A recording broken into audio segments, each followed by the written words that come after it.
My name is Nancy. I am 37 years old. I work in marketing in the city. I have a good job. I earn good money. My apartment is nice and clean, but I am alone. Every morning, I wake up at 6. I drink my coffee. I check my emails. I go to work. Every evening, I come home. I eat dinner alone. I watch TV, then I go to bed. My life is very organized. Everything has its place. My clothes hang in straight rows. My books stand in perfect lines. But something feels wrong. Something is missing. I call my mother every Sunday. Last Sunday, she asked the same question again. Nancy, when will you find someone? I did not answer. I never know what to say. You are 37 now, she said. Time is passing. I know, Mom. Your father and I worry about you. My mother always worries. She wants me to marry well. She wants me to marry someone rich, someone important, someone who can give me security. I understand her. 5 years ago, I loved someone. His name was David. He broke my heart. After that, I focused on my work. Work is safe. Work does not hurt you. But my mother does not forget. She wants me to try again. Last week, she called me. She sounded excited. Nancy, I met someone perfect for you. Mom, please. His name is Juan. He owns 3 companies. He is very handsome, very successful. I don't know. Just meet him once. Just dinner, please? I said yes. I always say yes to my mother. We met at an expensive restaurant. Juan was waiting for me.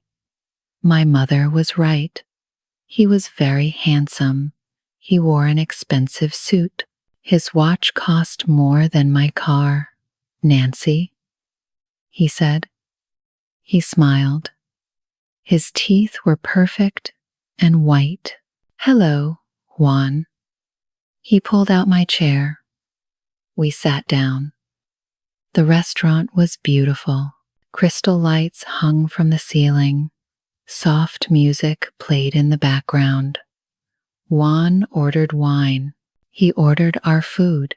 He did not ask me what I wanted. I own 3 companies, he said. 1 in New York, 1 in Miami, 1 in Los Angeles. That's impressive, I said. I work very hard, he said. He looked at his phone. Business never stops. I tried to talk about my job. He did not listen. He talked about his new car. He talked about his vacation house. He talked about his next business deal. His phone rang 4 times during dinner. He answered it every time. Sorry, he said. But he did not look sorry. After dinner, he walked me to my car. Your parents are wonderful people, he said. They want the best for you. Yes, I said. I can give you a good life, Nancy. A comfortable life. He kissed my hand. Then he left. I sat in my car. I did not start the engine. I just sat there. Juan was everything my mother wanted. He was rich.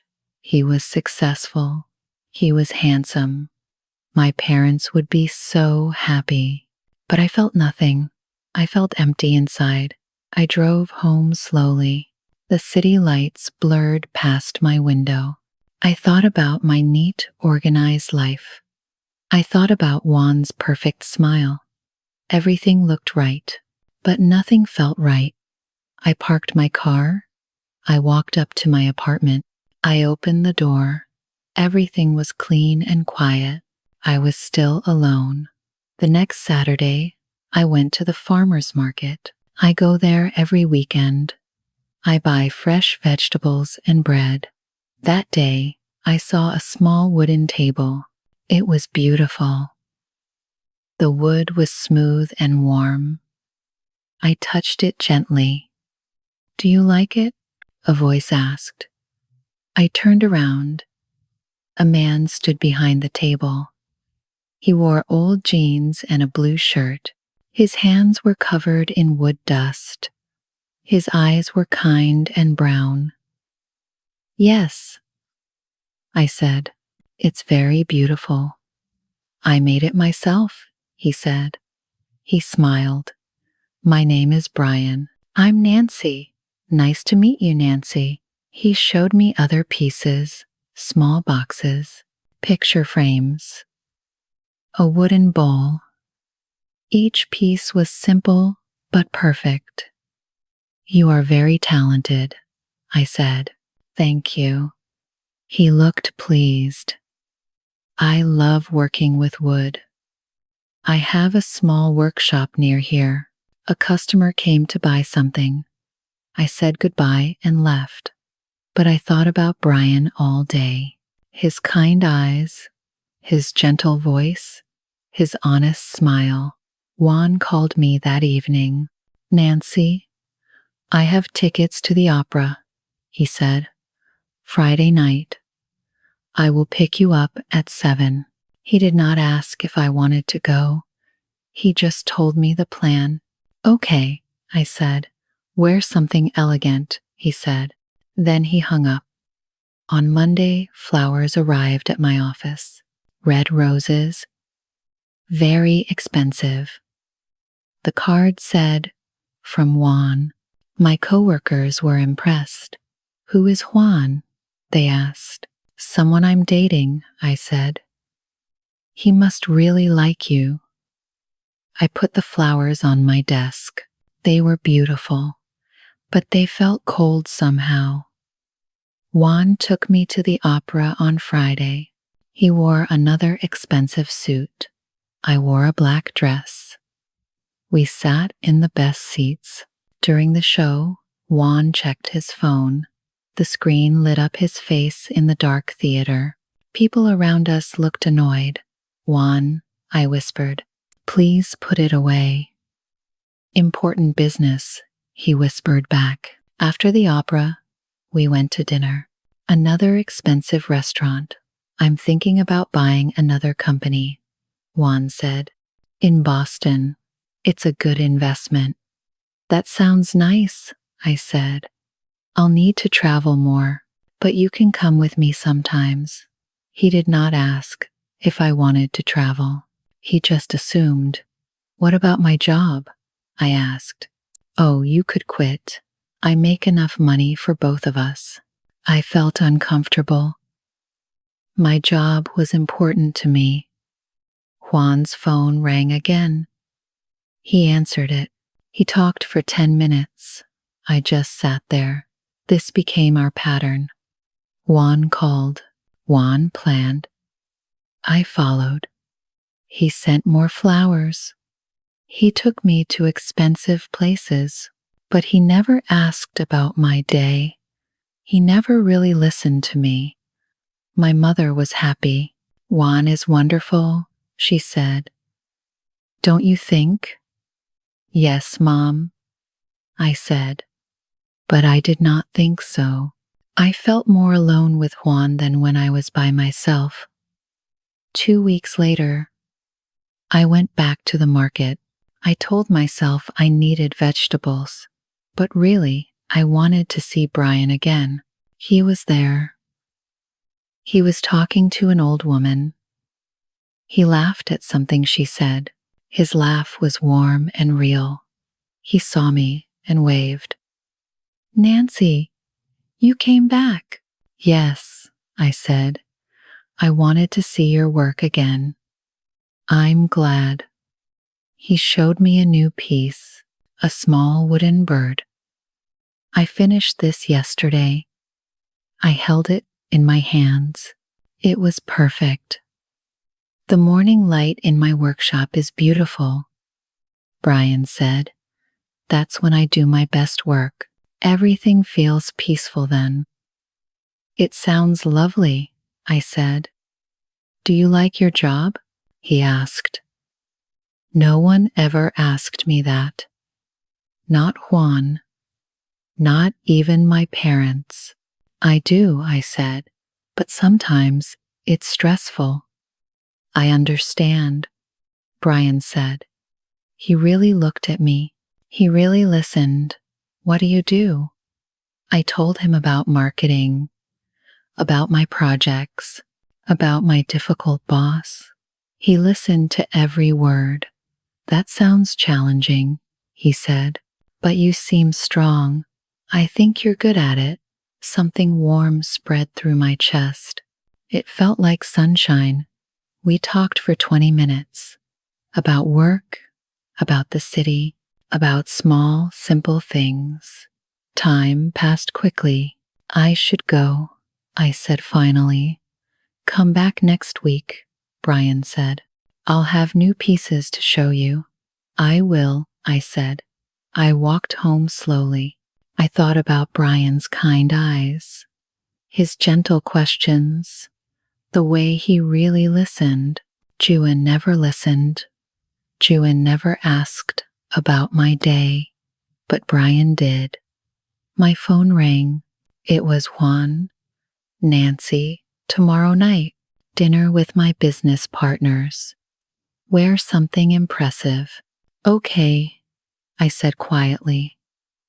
But my mind was still at the market, with the man who made beautiful things from wood, with the man who asked about my day and really cared about the answer. I went to the market every Saturday. I always stopped at Brian's table. Sometimes I bought small things, a wooden spoon, a picture frame, a bowl, but really, I just wanted to talk to him. One day, I asked about his workshop. Can I see it? I asked. His face lit up. Yes, come tomorrow. I'm there all afternoon. The workshop was small. It smelled like fresh wood. Sunlight came through the windows. Tools hung on the walls. Wood pieces lay everywhere. This is my world, Brian said. He looked around with love in his eyes. It's beautiful, I said. And I meant it. He showed me a chair he was making. I work slowly, he said. Each piece takes time, but I want them to be perfect. Why did you choose this work? I asked. Brian sat down. He looked at his hands. I used to work in an office, he said. I made good money, but I was unhappy. One day, I decided to change. I learned woodworking. Now, I make less money, but I'm happy. That was brave, I said. Maybe. Or maybe just necessary, he smiled. What about you, Nancy? Are you happy? No one ever asked me that question. I sat down too. I don't know, I said honestly. I have everything I should want, but something feels missing. I understand, Brian said. He did not judge me. He just listened. We talked for 2 hours. About dreams, about fears, about the lives we wanted. Time passed like water, easy and natural. I started visiting Brian's workshop twice a week. We drank coffee together. We talked about everything. With Brian, I could be myself. I did not need to be perfect. I did not need to pretend. But my other life continued too. Juan started talking about the future. Our future. I think we should move in together, he said one night. What? I was surprised. We had dated for only 2 months. It makes sense, Juan said. I have a big apartment. You can sell yours. But I like my apartment, I said. Mine is better, he said. He did not ask what I wanted. My mother called the next day. Juan told us the news, she said. She sounded so happy. What news? About moving in together.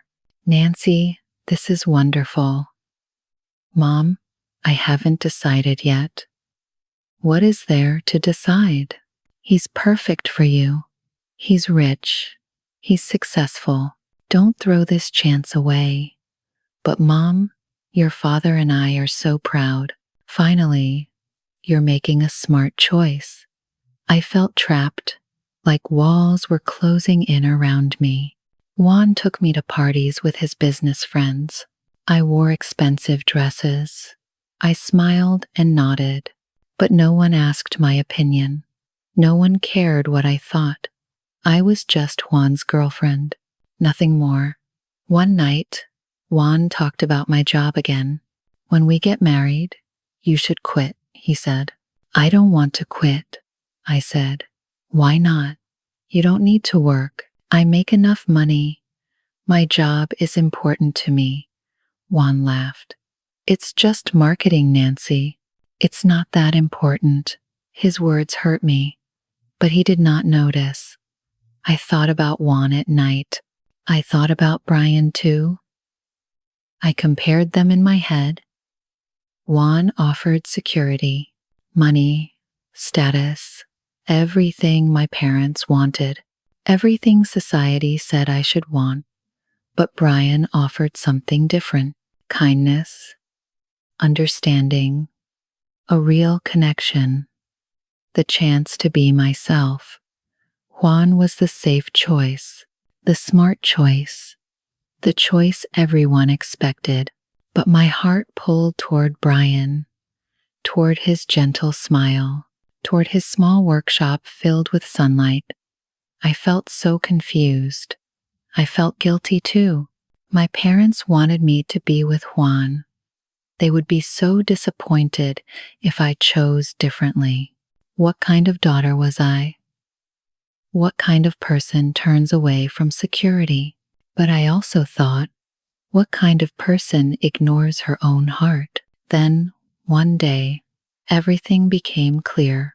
I had a terrible day at work. My boss yelled at me. A big project failed. I felt awful. I called Juan on my way home. I had a really bad day, I said. My voice shook.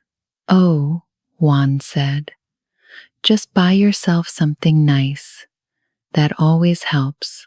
I have to go now. Business call. He hung up. I sat in my car. I felt tears on my face. Then I drove to Brian's workshop. I did not plan it. I just went. Brian was working on a table. He looked up and saw my face. Nancy, what's wrong? Bad day, I said. My voice broke. Brian put down his tools. He pulled up a chair for me. Sit, he said. Tell me. I told him everything. About my boss. About the failed project. About feeling like a failure. Brian listened. He did not interrupt. He did not check his phone. He just listened. When I finished, he said, "Wait here." He went to a small kitchen area. He made tea. He brought it to me in a beautiful wooden cup. "You made this?" I asked. "Last month," he said. "The wood is cherry. It's warm to hold." He was right. The cup felt warm and smooth in my hands. "You're not a failure, Nancy," Brian said gently. "One bad day does not define you. You're smart and strong. Tomorrow will be better." He sat with me. He did not try to fix everything. He did not offer easy answers. He just stayed with me. His presence was enough. After an hour, I felt better. The tea helped, but Brian's kindness helped more. "Thank you," I said. "Anytime," Brian said. He meant it. I drove home that night thinking about the difference. Juan told me to buy something. Brian made me tea and listened. Juan did not have time for my pain. Brian made time. Juan offered money. Brian offered his heart. I knew then. I knew what I had to do. My heart already made the choice. But my mind was still afraid. Juan called me on Friday evening. Nancy, come to dinner tomorrow night. I have a surprise. What surprise? I asked. You'll see. He sounded excited. I felt nervous. I had a bad feeling. The next evening, Juan picked me up. He took me to the most expensive restaurant in the city. He wore his best suit. He looked perfect. We sat at a table by the window. The city lights sparkled below us. Juan ordered champagne. He held my hand across the table. Nancy, we've been together for 3 months now, he said. I nodded. My heart beat fast. I think we're ready for the next step. He reached into his pocket. No, please, no. He pulled out a small box. He opened it. A huge diamond ring sat inside. Marry me, Nancy. Everyone in the restaurant turned to look. They smiled. They waited. I could not breathe. I could not speak. Juan, I say yes, he said. He smiled, but his eyes were hard. Your parents will be so happy. I need time, I said quietly. His smile disappeared. Time? Why do you need time? This is very sudden. Sudden? Juan looked angry now. I'm offering you everything. A good life, security, status.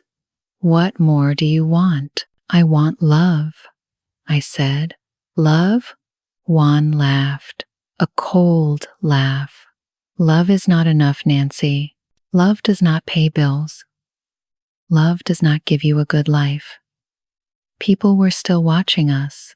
I felt their eyes on me.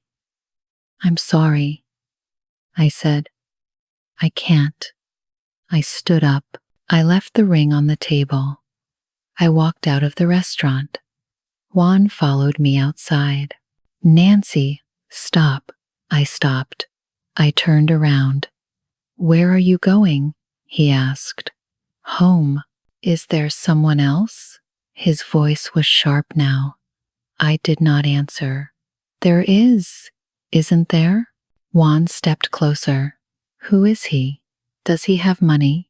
Can he give you what I can? He gives me something more important, I said. What? What is more important than security, kindness, respect, real love? Juan's face turned red.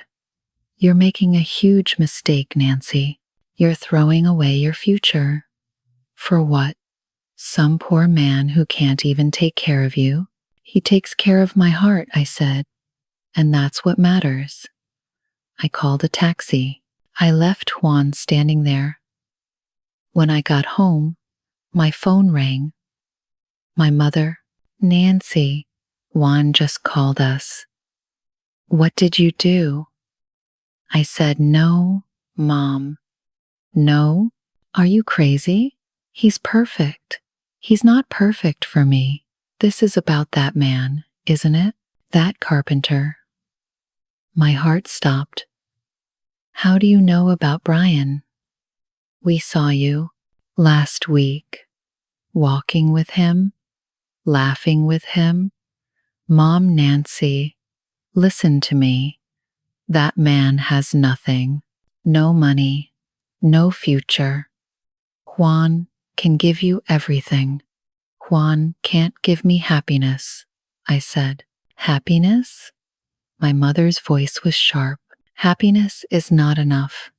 You need security. I need to be myself, Mom.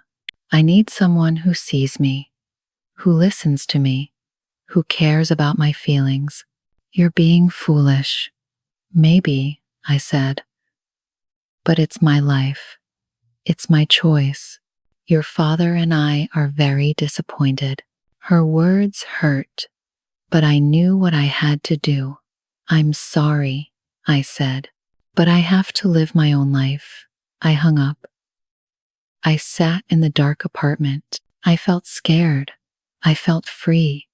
I had burned all my bridges. There was no going back now. The next morning, I went to Brian's workshop. My hands shook. My heart pounded. Brian was sanding a piece of wood. He looked up and smiled. Nancy, I didn't expect you today. Brian, I need to talk to you. He saw my face. He put down his tools. What's wrong? Everything changed, I said. Juan proposed. I said no. My parents are angry. I lost everything. Brian came closer. Why did you say no? Because I don't love him. I took a deep breath. I love you. Brian's eyes went wide. What? I love you, I said again. Tears ran down my face. I love your kindness. I love your gentle heart. I love how you listen to me, how you see me, how you make me feel like myself. Nancy. Brian's voice was soft. I know you don't have money, I said.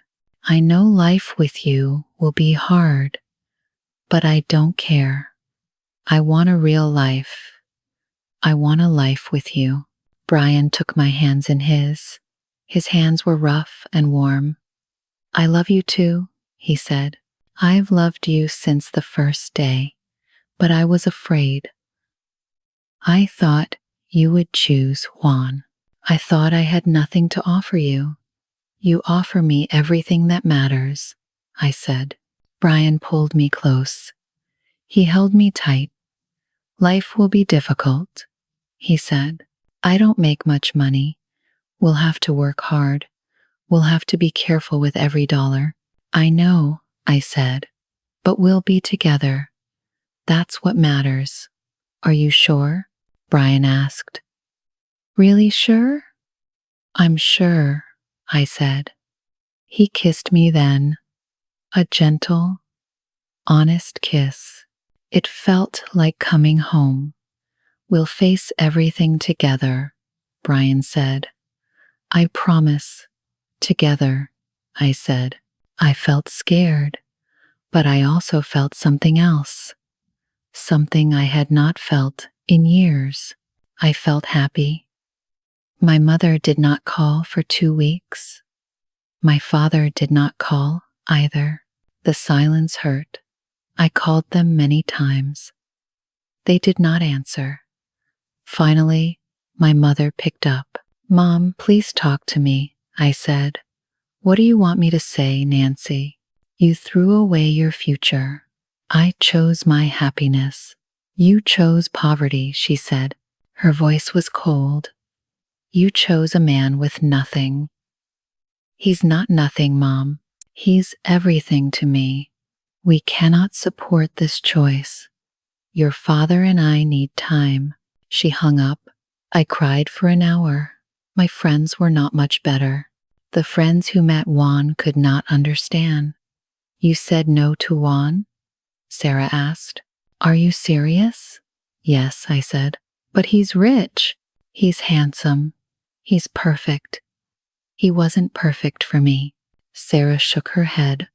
I don't understand you, Nancy. Some friends stopped calling. They thought I was crazy. They thought I made a terrible mistake. It hurt. But I did not change my mind. Brian and I moved in together. We found a small apartment. It was not fancy. The paint was old. The floors creaked. But it was ours. My old apartment had been bigger, nicer, quieter. But this apartment had something my old one did not have. It had love. We did not have much money. We could not eat at expensive restaurants. We could not buy expensive things. But we learned to cook together. Brian made pasta. I made soup. We laughed when we burned the bread.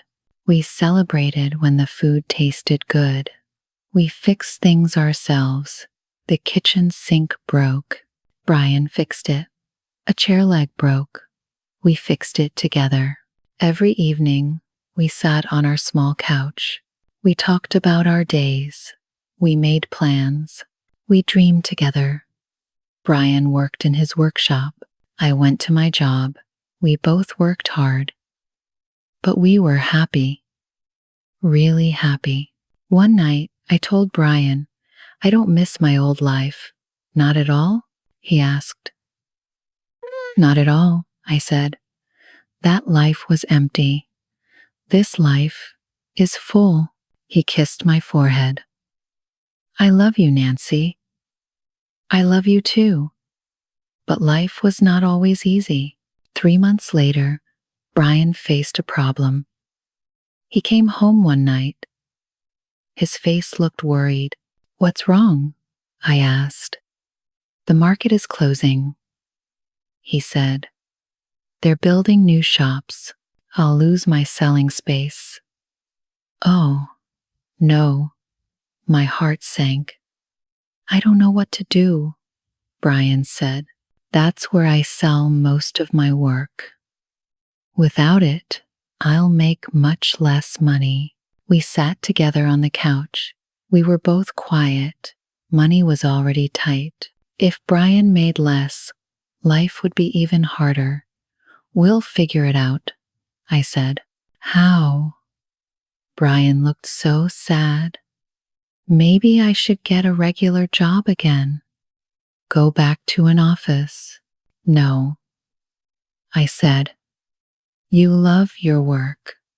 You're good at it. There has to be another way. We talked for hours. We made lists. We thought of ideas. What about online? I asked. Can you sell your work online? Brian looked up. I never thought of that. I work in marketing, I said. I can help you. We can build a website. We can take photos of your work. We can reach more people. Hope appeared on Brian's face. You would do that? Of course, I said. We're a team. We work together every evening. I built a website. Brian made new pieces. I took photos. I wrote descriptions. I used my marketing skills. It was hard work. We stayed up late many nights. We drank a lot of coffee. But slowly, it started to work. People found the website. They liked Brian's work. Orders came in. After 2 months, Brian was selling more online than he ever sold at the market. Nancy, we did it, Brian said. He picked me up and spun me around. I laughed. We did it together. I could never have done this alone, Brian said. You saved my business. You would have done the same for me, I said. Always, Brian said. That challenge made us stronger. We learned we could face anything together. We learned to talk, to plan, to support each other. Money was still tight. Life was still simple. But we had each other. One evening, we sat on our small balcony. We drank cheap wine. We watched the sunset. Are you happy? Brian asked. Very happy, I said. Are you? The happiest I've ever been. He held my hand. His rough, warm hand that made beautiful things. I thought about Juan, about his expensive restaurants, his big apartment, his perfect clothes. I did not miss any of it. This small apartment was better. This simple life was richer. This gentleman beside me was worth more than all of Juan's money. I chose the poor man, but I gained everything that mattered. I gained love. I gained partnership. I gained myself. And that was the richest life of all. 1 year passed. Spring came again. Brian and I painted our apartment together. We chose a warm yellow color. The walls looked bright and happy. His online business grew bigger. Orders came from all over the country. People loved his work. I helped him every day. I answered emails. I updated the website. I packed orders. We worked side by side. My job was still good. But now I had something to come home to. Someone to come home to. We saved money slowly. We bought a small table, then 2 chairs, then a soft rug. Our home grew more comfortable, but the best part was not the furniture.